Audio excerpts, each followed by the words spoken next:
अस्सलाम वालेकुम दोस्तों, उर्दू हर चैनल में खुश आमदीद। एक नई वीडियो के साथ आपकी खिदमत में हाजिर हैं। दोस्तों, आज इस वीडियो में हम बात करेंगे हज तशरीह के बारे में।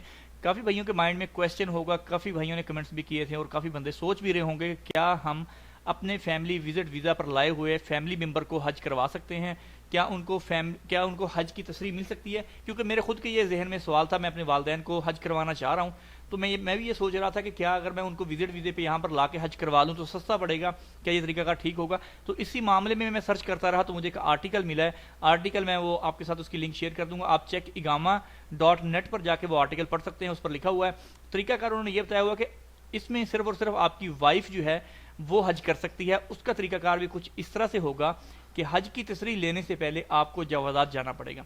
जवाजात में जाके आपको उनको बताना पड़ेगा कि मैं अपनी वाइफ को अपने साथ हज करवाना चाह रहा हूँ। पासपोर्ट लेके जाएंगे, डिटेल बताएंगे, और अगर वो उनका जो जवाजात वाले हैं, उनका मुदीर जो है, उनका जो अफसर है, वो आपको अलाउ कर देता है, आप उसकी मतलब उनको रिक्वेस्ट करेंगे कि जी आप मुझे ले जाने दें, तो इनको मैं लेके जाऊंगा और उनकी मैं बाकायदा परमिट बनाऊंगा। वो आपको अगर उसका अप्रूवल दे देता है, इजाज़त दे देता है, तो उसको आप अपनी वाइफ को साथ में लेके जा सकते हैं। इसके अलावा आप किसी दूसरे बंदे को हज नहीं करवा सकते, उसके लिए परमिट नहीं आप ले सकते। वाइफ को हज करवाने के लिए भी शर्त है कि उसका महरम यानी कि आप उसका हस्बैंड जो है वो खुद उसके साथ जाएगा तो वो हज कर सकती है, अदरवाइज वो अकेली हज पर नहीं आप भेज सकते।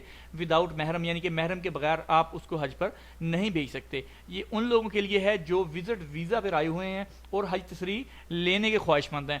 उनका हज करने का तरीकाकार यही है कि वो कहते हैं कि आप यहाँ से अपने मुल्क में जाएंगे, अपने मुल्क से हज लगवा कर आकर आप हज कर सकते हैं। यहाँ पर विजिट वीज़े पर रहकर आप हज नहीं कर सकते, चाहे वो सिंगल एंट्री वीज़ा हो और चाहे वो मल्टीपल एंट्री वीज़ा हो। लेकिन यहाँ पर अगर परमानेंट वीज़े की बात की जाए तो वो कर सकते हैं जो परमानेंट वीज़े पर हैं, लेकिन जो विजिट वीज़े पर सिंगल या मल्टीपल एंट्री पर आए हैं वो लोग हज नहीं कर सकते। तो दोस्तों, ये थी हमारे आज की वीडियो को लाइक और शेयर करना नहीं भूलिएगा। इंशाल्लाह मिलते हैं जल्द नेक्स्ट वीडियो के साथ, तब तक के लिए अल्लाह हाफिज़।